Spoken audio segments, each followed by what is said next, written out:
আসসালামু আলাইকুম বন্ধুরা, হ্যাপি মিনি কিচেন থেকে শুভেচ্ছা। হ্যাপি মিনি কিচেন আরেকটি রেসিপি নিয়ে হাজির হয়েছে। আজকে আমি আপনাদেরকে দেখাবো শাহি লাচ্ছি।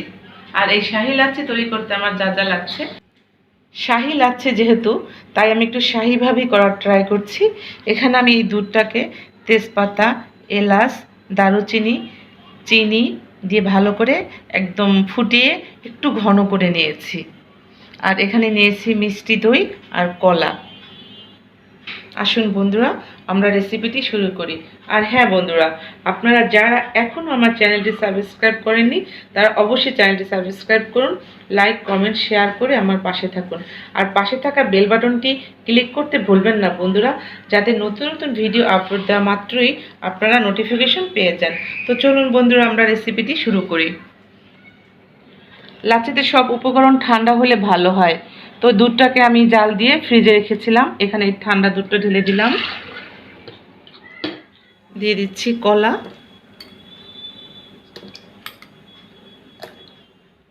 দিয়ে দিচ্ছি মিষ্টি দই।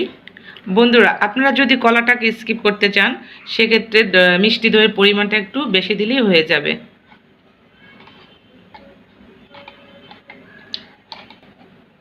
সারাদিন রোজা শেষে যদি এরকম এক গ্লাস লাচ্ছি পাওয়া যায়, এমনিতেই মনে প্রশান্তি চলে আসে। এখন এগুলোকে আমি একত্রে ব্লেন্ড করে নেব। এখন সব উপকরণগুলো একসাথে ব্লেন্ড করে নিচ্ছি।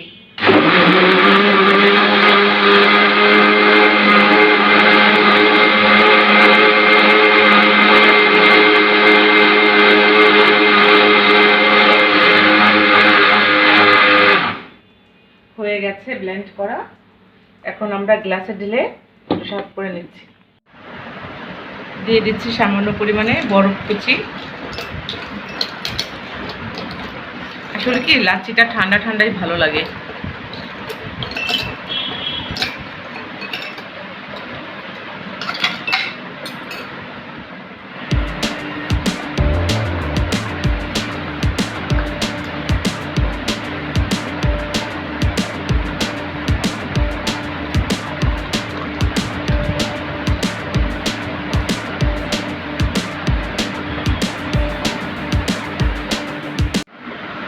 তো হয়ে গেল আমার শাহি লাচ্ছি।